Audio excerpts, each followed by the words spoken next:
ilmu bayan atau ilmu apa? Mantiq. Pernah atau pernah belajar? Pernah dengar namanya balaghah? Pernah dengar? Apa ilmu balaghah itu?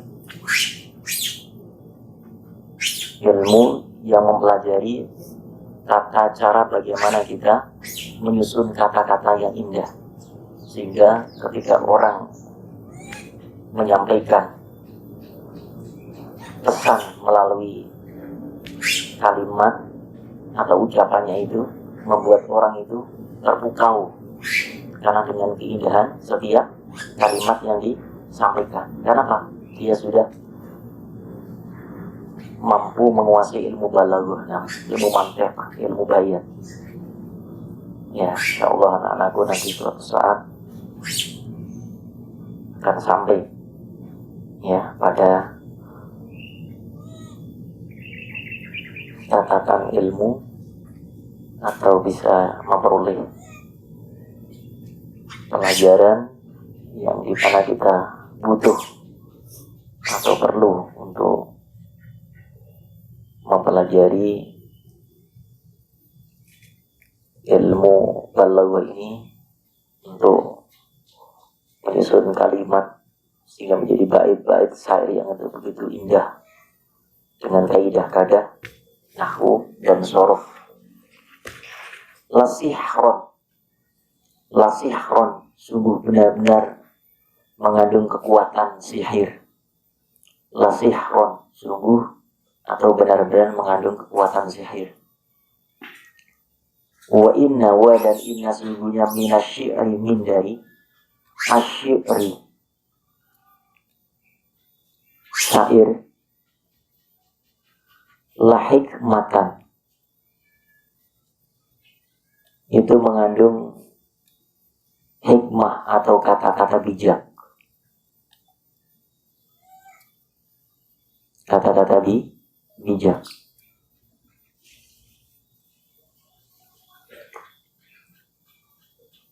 Jelas hadis ini Arwah meriwayatkan hadis Al-Bukhari, Imam Bukhari.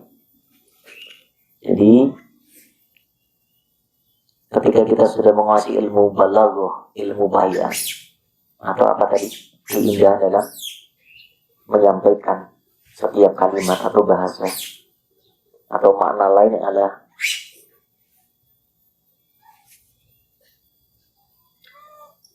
supaya kita mampu dan bisa menyampaikan setiap pesan yang keluar dari ucapan ataupun tulisan itu dengan keindahan, dengan penataan kata-kata yang runtun, rapih, ya tidak ada pengulangan dalam kalimat penyampaian itu, kecuali yang mendengar dia akan merasakan satu kenyamanan, ya, seperti kalau kita pernah mendengar ya bagaimana setiap kalimat yang dilantunkan, yang disampaikan oleh guru kita yang wafat, Haji Zainuddin MZ, itu karena beliau sudah benar-benar menguasai balaghah.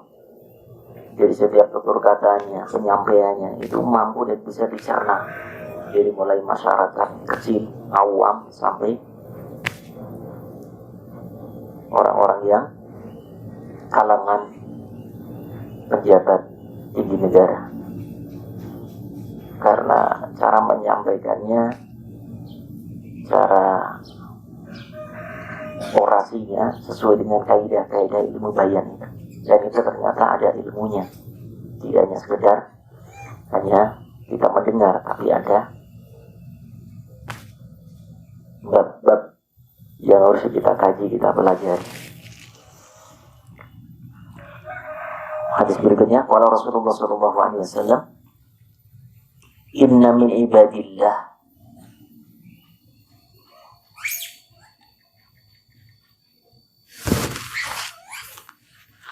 sesungguhnya menghindari ibadillah, hamba-hamba Allah.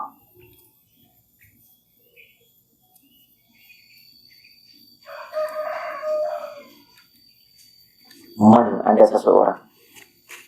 Man, ada seseorang. Lau aqsama 'ala Allah la barrah. Lau seandainya. Lau seandainya. Aku sama.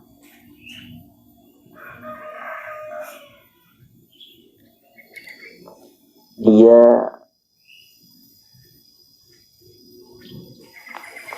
meminta atau berdoa. Aku sama dia meminta atau berdoa. Allah kepada Allah. Allah kepada Allah. La abarro, la pendek, la sungguh. Abarro, Allah mengabulkan hu kepadanya.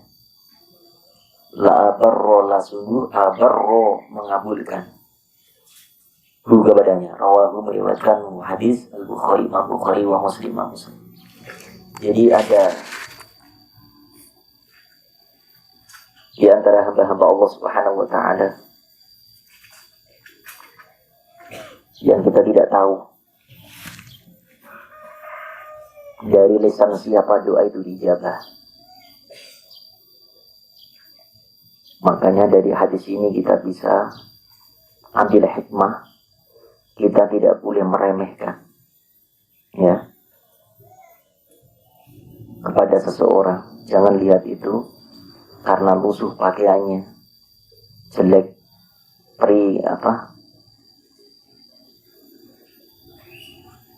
jelek kusut bajunya, tapi di sisi lain ternyata dia punya doa yang tidak pernah ditolak oleh Allah Subhanahu wa Ta'ala. Mungkin miskin, tidak punya harta, tidak punya pangkat, tapi justru Allah Subhanahu wa Ta'ala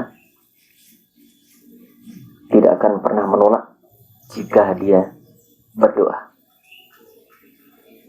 Satu contoh yaitu Rasulullah pernah pulang dari safarnya. Beliau kemudian ketemu dari malaikat Jibril menyampaikan pesan bahwasanya ada seorang pemuda yang amat sangat soleh yang namanya terkenal di penduduk langit. Lalu Rasul bertanya kepada Jibril, man huwa? Siapa dia, wahai Jibril? Jibril kemudian menjawab, huwa Uwais Al-Qarni. Rasul belum pernah bertemu, Uwais pun demikian, belum pernah berjumpa dengan Rasulullah. Karena saat datang ke rumah Rasulullah, Rasul sedang safar, sehingga gak ketemu. Rasul sampai di rumah kemudian menanyakan istrinya, keluarganya, dan sahabatnya, apakah ada orang yang bernama Uwais Qarni pernah datang ke rumah. Ternyata para sahabat tidak tahu orangnya yang mana. Sampai Rasul kemudian pesan kepada para sahabatnya, seandainya aku tidak diberikan kesempatan untuk bertemu dengan Uwais Al-Qarni, maka sampaikan salamku. Dan yang kedua, mintalah doanya, karena doanya tidak pernah ditolak oleh Allah Subhanahu wa Ta'ala.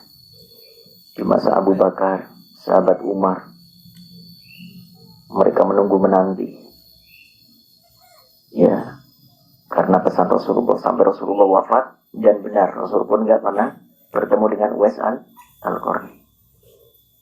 Setiap musim haji, sahabat-sahabat menunggu menanti, karena Rasulullah sudah menyampaikan bahwa ciri-cirinya seperti ini, tinggalnya di Yaman.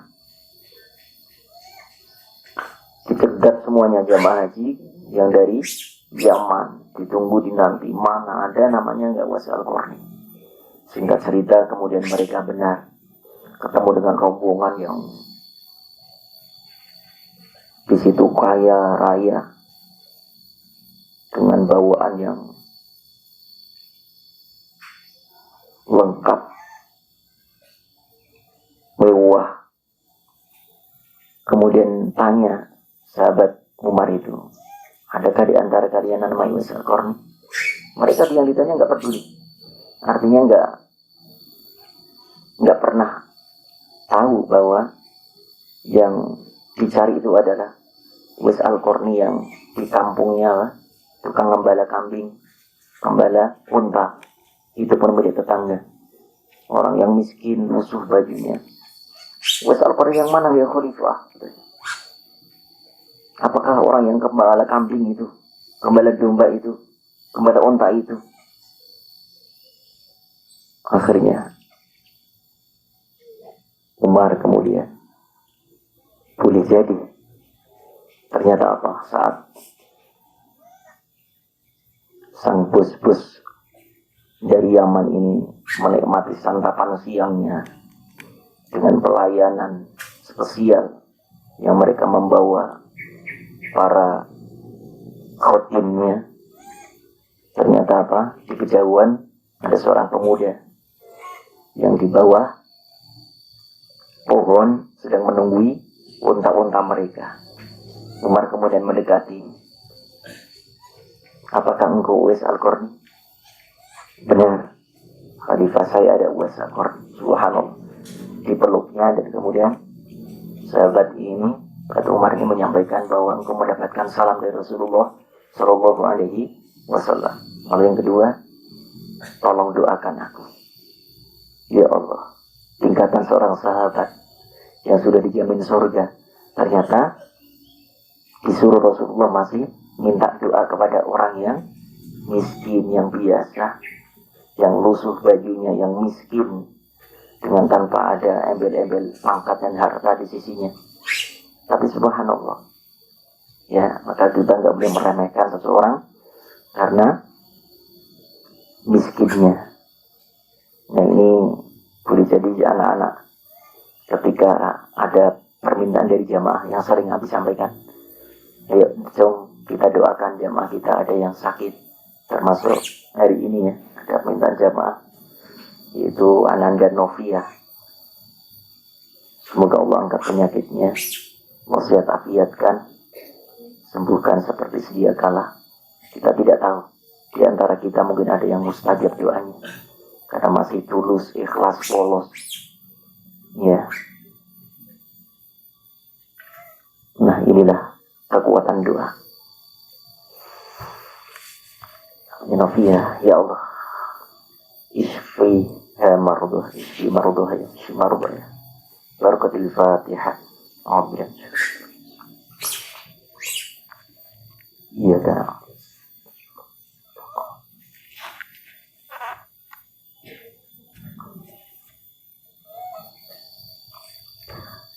Bismillahirrahmanirrahim. Kalau Rasulullah Shallallahu Alaihi Wasallam, inna sesungguhnya mimma, min dari apa, min dari ma apa,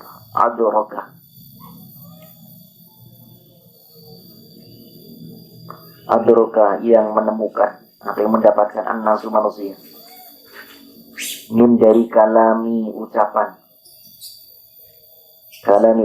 an-nubuwati nabi, al-ula yang pertama, atau al-ula yang terdahulu, boleh.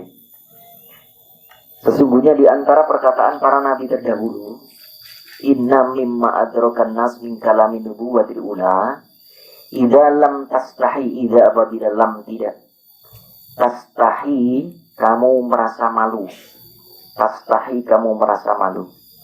fasna famaka, isna lakukanlah, apa syikta yang kamu suka atau syikta yang kamu kehendaki.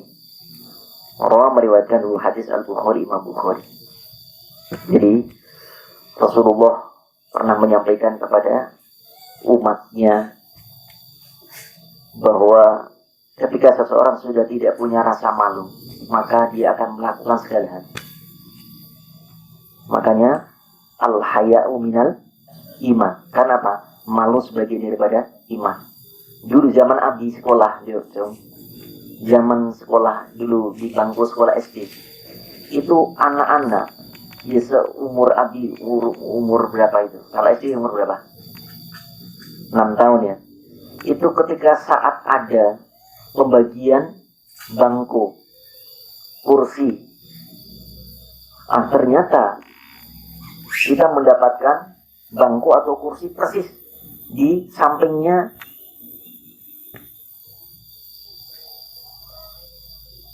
siswi atau teman kita yang perempuan. Itu kita nangis saking malunya. Waduh, nggak mau masuk sekolah. Karena apa? Itu baru sampingnya aja, di sampingnya. Pas ini misalnya Markona, nah ini siapa? Ini siapa? Sajid, gitu kan? Sajid langsung ngambek, nggak mau Pak Guru, aku nggak mau bersanding dengan Markona. Di SMP pun begitu, jadi masih dicampur MTS. Ada siswa-siswi sekarang mereka malu luar biasa. Sekarang malah kesempatan ingin bersanding dengan Markona, dengan Marfu'ah, dengan Marisa, malah merasa kebanggaan kalau duduk bersama siswi. Malah nggak mau kalau berdampingan dengan anak laki-laki, maunya dengan perempuan. Allahu Akbar, lihat sudah kebulak dan kebalik. Dulu ngelihat santriwati, ya Allah, nangis gitu, ya kan? Takut hafalan pada rontok. Sekarang ngumpet-ngumpet lihat dari lubang mana. Ya Allah, lewat sudah sampai sekilo masih dilihatin. Sampai bekas kakinya lewat pun masih dilihat. Gimana nggak rontok hafalan. Sampai seperti itu. Dan lihat orang-orang yang nggak punya rasa malu, biasanya dia akan melakukan hal apapun yang dia sukai. Ya kan? Orang mencuri itu karena nggak sudah rasa malu. Karena kalau dia punya rasa malu, pasti dia akan berpikir 1000 kali. Oh, kalau ketangkep akan dimasa orang. Kalau ketangkep tercorenglah nama baiknya, keluarganya. Udah nggak ada rasa malu. Ya. Nah, ini yang nggak setoran, nggak ujian. Ini hilang barangkali rasa malunya. Mau setiap hari suruh berdiri, tetap nggak ujian lagi. Nggak setoran. Coba. Maka pesan Rasulullah, ya sudah, kalau nggak ada rasa malu silahkan lakukan saja. Apa yang kau lakukan, apa yang kau suka. Namun sebagian tanda keimanan kita sudah hilang sirna. Ya, baik, 3 hadis kita kaji hari ini. Mudah-mudahan manfaat. InsyaAllah. Ayo boleh seorang sini, seorang sama Abi Musa Fauzan Tilayat sini yang boleh seorang. Anak bihamdika, syahadu la ilaha illa anta, astaghfiruka wa atubu ilaik.